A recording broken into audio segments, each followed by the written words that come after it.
Land title act ప్రత్యక్ష బాధితుడినని retired IAS అధికారి PV Ramesh చేసిన ట్వీట్ పై మాజీ మంత్రి పేర్ని నాని స్పందించారు. సరిహద్దులు లేని పివి రమేష్ పొలం ఇప్పటికీ వివాదంలో ఉందని, అక్కడ రైతులకు పివి రమేష్ కు గొడవలుంటే ప్రభుత్వంపై బురద జల్లుతున్నారని అన్నారు. వెన్నకోట గ్రామానికి వచ్చి వాస్తవాలేంటో తెలుసుకోండన్న Perni Nani land titling act కు మీ భూమికి సంబంధం ఏంటంటూ ప్రశ్నించారు. చంద్రబాబు కోసం పివి రమేష్ దిగజారి ప్రవర్తిస్తున్నారని ఆరోపించారు.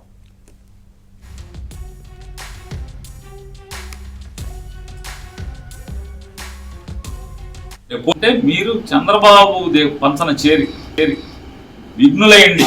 ఐఏఎస్ చదువుకుని ఇంత పచ్చిగా దుర్మార్గంగా ఇంత రాజకీయాల కోసం దిగజారి మీలాంటి వాళ్ళు ఈ రకంగా భావ ప్రకటన చేయటం, ఖచ్చితంగా మీరు వెన్నకోట గ్రామం ఒకసారి రండి, ఆ చెరువు దగ్గర కూర్చోండి. ఏం జరుగుతుందో, ఖాళీ చెరువు ఉందా లేదా, ఇవాళ నీళ్లు పెట్టకుండా అధికారులు వీఆర్ఓని కాపలా పెట్టి మీకోసమే, మీ డిస్ప్యూట్ తేల్చడం కోసమే గడిచిన 3 నెలల నుంచి ఆ చెరువులోంచి నీళ్లు బయటికి తోడి ఆ బురద ఎండేదాకా కూడా వెయిట్ చేస్తున్నారా లేదా?